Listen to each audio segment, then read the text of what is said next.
Pengen ngonten tapi males serius karena menanggapi orang yang tidak serius, berbicaranya selalu bercanda, mengatasnamakan rakyat padahal hanya segelintir orang. Makanya harus ditanggapinya secara santai, biar tidak terlalu tegang karena dia pura-pura tegang padahal sedang menipu atas nama rakyat. Biasanya saya syuting di sana tuh kamarnya kelihatan tuh tripodnya. Syahganda Nainggolan, Refli Harun. Judulnya nih, Gibran jangan senang dulu, pengamat ingatkan kemarahan rakyat. Kemarahan rakyat yang mana yang marah? Saya pengen tahu rakyat yang mana yang marah. Berapa orang? Udahlah, ente Refli Harun yang menjadi provokatornya. Gak ada rakyat yang marah, yang mayoritas. Kalau yang minoritas ada. Pendukung Anies ada yang marah tuh, pendukung Pak Ganjar ada yang marah tuh.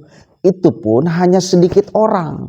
Kebanyakan sudah sadar, sudah menerima fakta kekalahan dan menerima fakta kemenangan orang lain.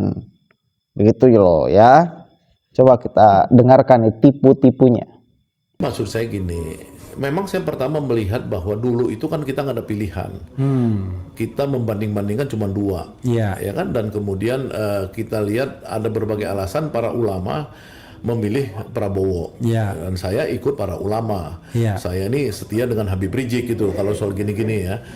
Luar biasa. Iya, ya nggak apa-apa. Saya bukan orang Islam yang taat seperti teman-teman ya, tapi saya tetap melihat Habib Rizik itu sebagai ulama terbesar yang pernah ada ya dalam pengertian. Dan pernah satu penjara juga. Pernah satu penjara. Artinya saya lihat orang tuh kan yang penting ini bener nih orang bener gitu kan. Maksudnya dengan kemampuan otak saya, pengalaman saya puluhan tahun di dunia aktivis, saya pikir dia ulama yang benar itu yang sesuai dengan ulama sebagai pembebas yang amar ma'ruf nahi mungkar itu ciri yang utama dia, bukan nggak ada yang lain, pasti ada.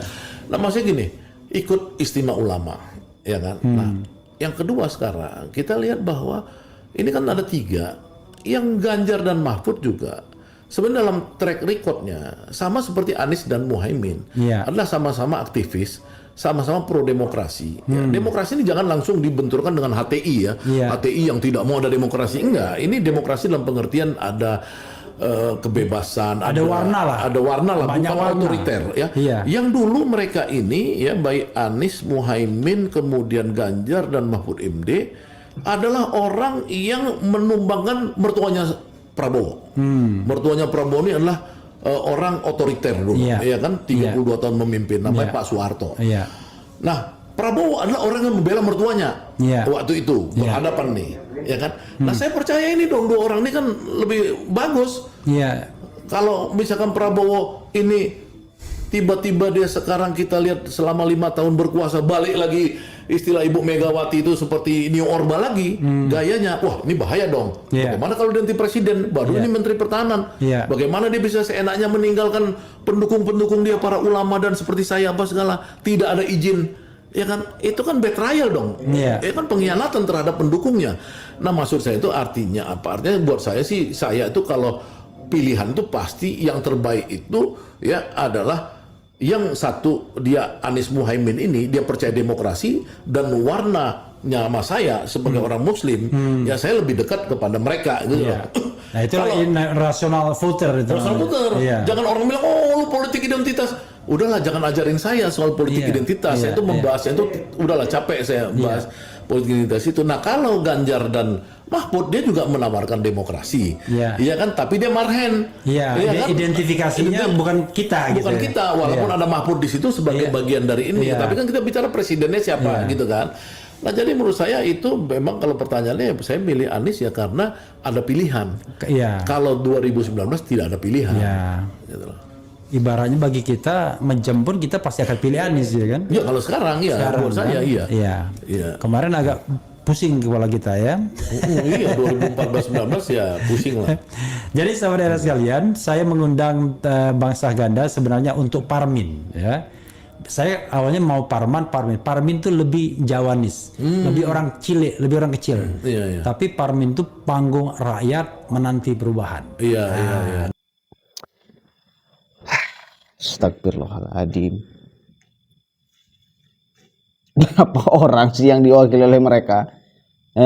Berapa orang? Selalu mengatasnamakan rakyat dari dulu.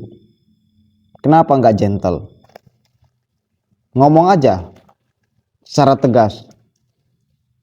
Mewakili pendukung 01. Mewakili pendukung Anies Baswedan. Itu loh. Jujur terhadap fakta.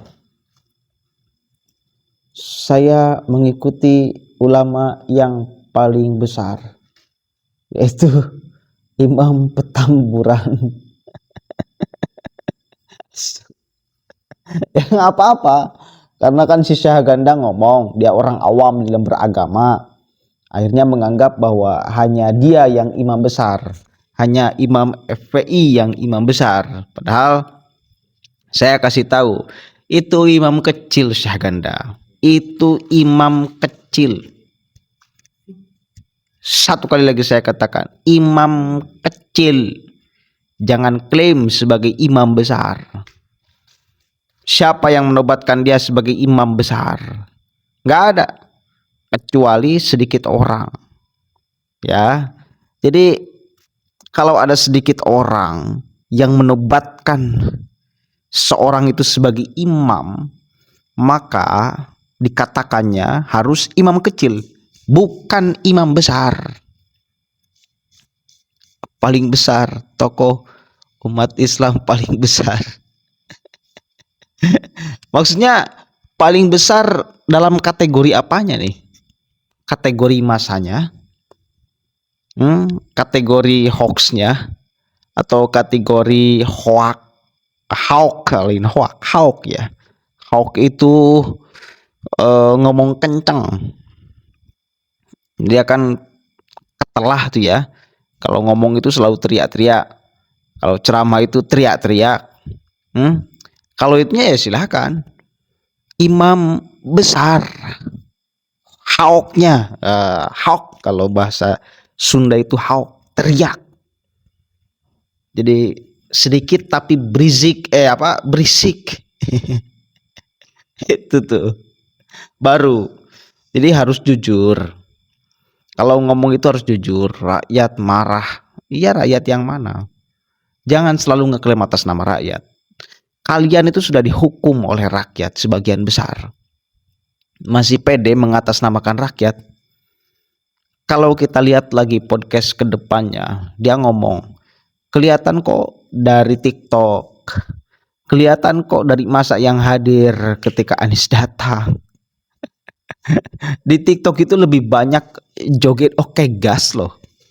Dari mulai anak kecil sampai nenek-nenek joget oke gas. Abah Anies tuh cuma berapa orang? Abah Anies, ya ada, cuma nggak melampaui oke gas. Konten-konten kreator, cek coba. Mereka berpihak kemana? Kalau urusan media sosial, karena si Syahganda kedepannya dia ngomong urusan media sosial di YouTube yang mereaction video-video, banyak yang berpihak kepada 02. Jadi stop mengklaim atas nama rakyat. Karena kalau Anda mengklaim atas nama rakyat, maka rakyat yang mayoritas akan teriak kencang, "Woi, ente nipu. Woi, ente palsu," itu ngomong. Itu. Oh, kita harus counter, nggak bisa dibiarkan kalimat-kalimat pengklaiman seperti ini, nggak bisa dibiarkan. Harus di-counter, harus dibantah, harus dibatalkan, harus dipatahkan. Saudara, begitu ya. Begitu Syahganda Nenggolan, begitu Bang Refli Harun. Kemarahan rakyat, jangan senang dulu. Kemarahan rakyat, bukan kemarahan rakyat, kemarahan ente yang jelas mah. Itu ya. Assalamualaikum warahmatullahi wabarakatuh.